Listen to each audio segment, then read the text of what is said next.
Assalamualaikum warahmatullahi wabarakatuh. Baik, hari ini kita mau melanjutkan materi di pertemuan selanjutnya atau di pertemuan sebelumnya. Hari ini kita mau melanjutkan ya. Jadi hari ini kita mau membahas tentang strategi peningkatan kualitas pendidikan tinggi. Jadi yang akan kita bahas adalah mencakup materi hari ini. Oke, sebelumnya apakah kalian sudah memahami materi yang sebelumnya? Kalau ada yang belum dipahami, silakan masukkan komentar atau masukkan komentar Anda apa yang Anda ingin tanyakan. Oke, nah selanjutnya kita masuk ke tujuan dari materi yang akan saya bawakan ini. Nah, tujuannya itu adalah pertama, peserta dapat memahami regulasi atau rujukan dalam penyelenggaraan pendidikan tinggi. Mereka dapat mengetahui apa saja rujukan atau regulasi dalam materi ini. Yang kedua, peserta dapat mengidentifikasi persoalan dalam menyelenggarakan pendidikan tinggi. Dan yang ketiga, peserta dapat menerapkan strategi peningkatan kualitas pendidikan tinggi. Jadi, bukan hanya mengetahui pengertiannya, tetapi mahasiswa langsung akan mengetahui secara turun langsung untuk mengetahui apa saja strategi dalam meningkatkan kualitas. Nah, yang pertama, perguruan tinggi memiliki peran penting dalam meningkatkan kualitas lulusan. Kenapa?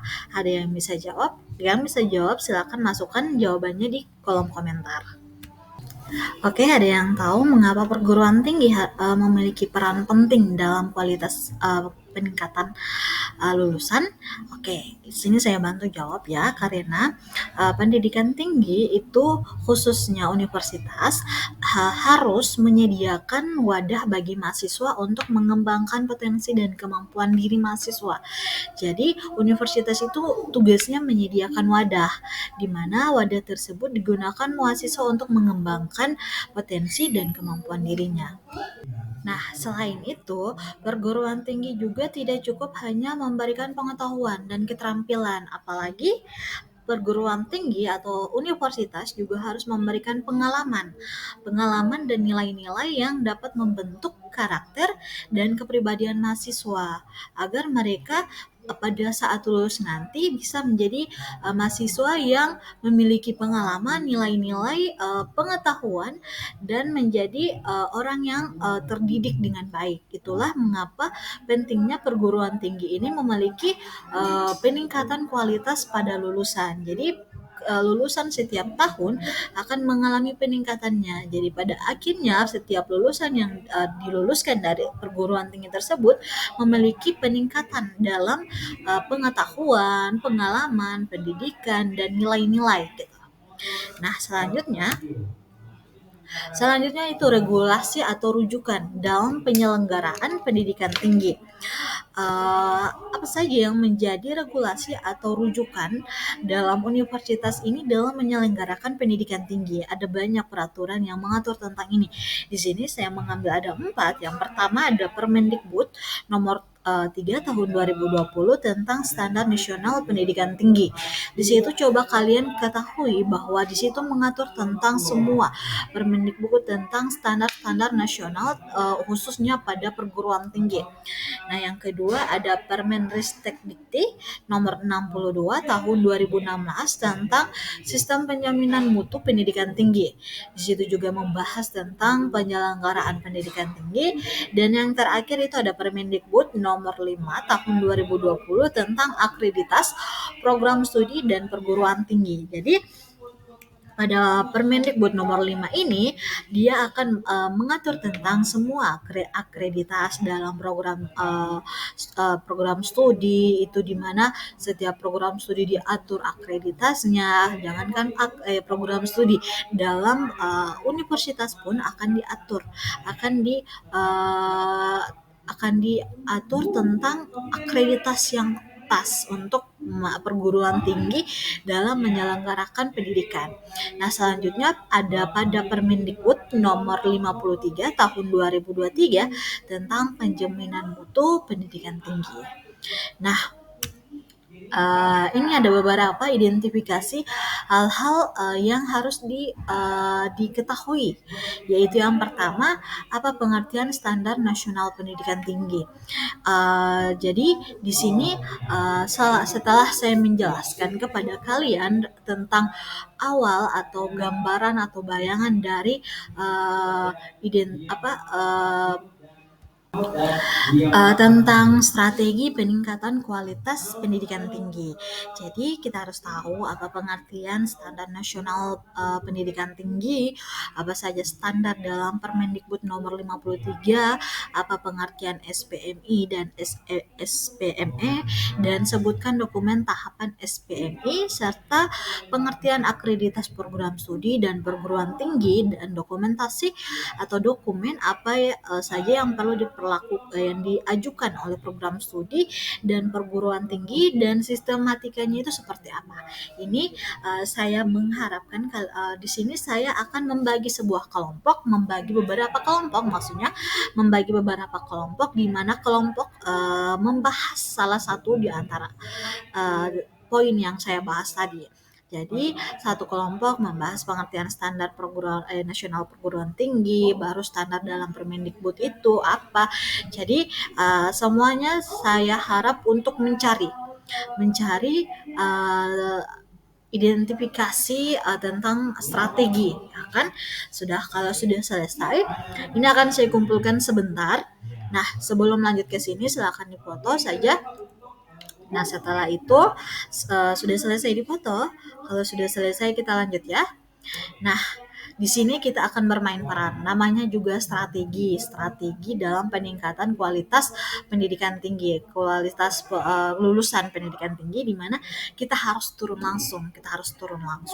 Apa saja strategi yang bisa kita gunakan, karena di sini banyak mahasiswa yang di dalam kelas saya, jadi pasti akan banyak ide yang akan kalian keluarkan. Jadi selain tugas yang tadi saya jelaskan tentang identifikasi hal-hal, di sini saya akan memberi tugas tentang latihan bermain peran. Apa saja itu tugas? Ini yang pertama. Yang pertama, saya akan membagi kelompok menjadi beberapa kelompok, jadi 4 kelompok. Ya, peserta akan bagi menjadi 4 kelompok. Yang kedua, menyusun strategi untuk meningkatkan kualitas PT. Nanti saya akan memberikan sebuah kasus, jadi kalian harus menyusun strategi dalam menghadapi kasus tersebut.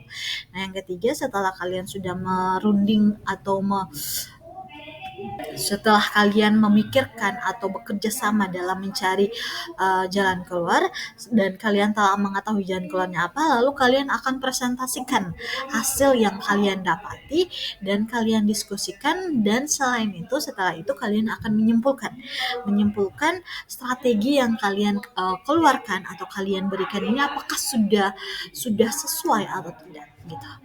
Nah, selanjutnya di mana peserta di sini akan dibagi dalam beberapa kelompok dan nama kelompok itu disesuaikan dengan masing-masing peran. Di mana perannya itu yang pertama ada rektor, dekan, dan kaprodi, dan dosen. Jadi di sini akan dibagi nama-nama kelompok. Ada 4 kelompok, silakan kalian berbaur saja untuk mengatur kelompok. Dipersilahkan ke kalian secepatnya saja, senyamannya, sebagusnya saja, terserah kalian. Setelah dibagi kelompok, kalian harus menentukan akan saya berikan kelompok akan saya bagikan saja. Ini yang nomor absen 1 sampai 10 itu rektor, untuk absen 11 sampai 20 dekan, untuk 21 sampai 30 kaprodi, dan untuk nomor absen 31 sampai 40 itu dosen. Pokoknya selanjutnya.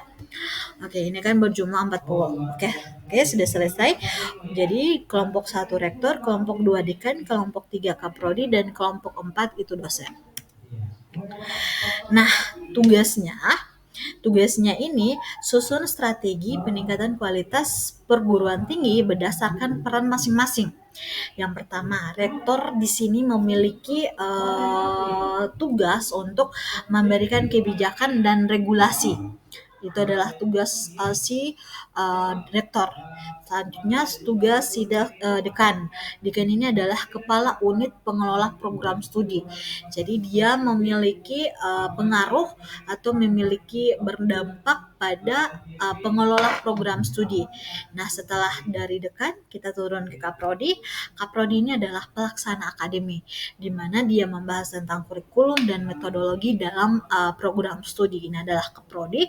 Dan selanjutnya itu adalah dosen, di mana dosen ini bertugas sebagai pendidik, pengajar, dan penggerak yang dimana keempat tugas ini memiliki fungsi untuk meningkatkan lulusan yang berkualitas. Jadi kalau andai cuma salah satu yang bergerak dan tiganya tidak bergerak, maka lulusan yang akan keluar nanti atau yang akan diluluskan juga tidak akan sepower atau tidak akan sesuai dengan apa yang kita harapkan. Jadi pada saat kelulusan nanti, pada saat persiapan kelulusan nanti, yang akan bekerja keras ya ada rektor, dekan, kaprodi, dan dosen. Oke, jadi kelompok satu nih rektor, tugasnya untuk kebijakan dan regulasi. Yang kedua dekan. Oke, selanjutnya kita identifikasi strategi. Nah, setelah saya jelaskan semuanya, silakan kalian bekerja, silakan kalian berkumpul satu kelompok dan menentukan strategi apa yang akan kalian berikan. Jika sudah selesai, kita mulai presentasi kelompoknya, ya. Oke. Sekian dari saya. Saya berikan waktu kalian sekitar 30 menit untuk menentukan identifikasi atau menentukan strategi yang akan kalian berikan. Oke, selagi menunggu kalian menyiapkan presentasi kalian, saya berikan waktu kalian 30 menit. Saya akhiri untuk presentasi saya.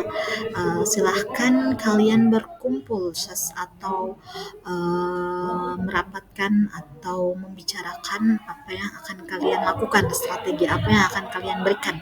Oke, saya tutup dulu ya.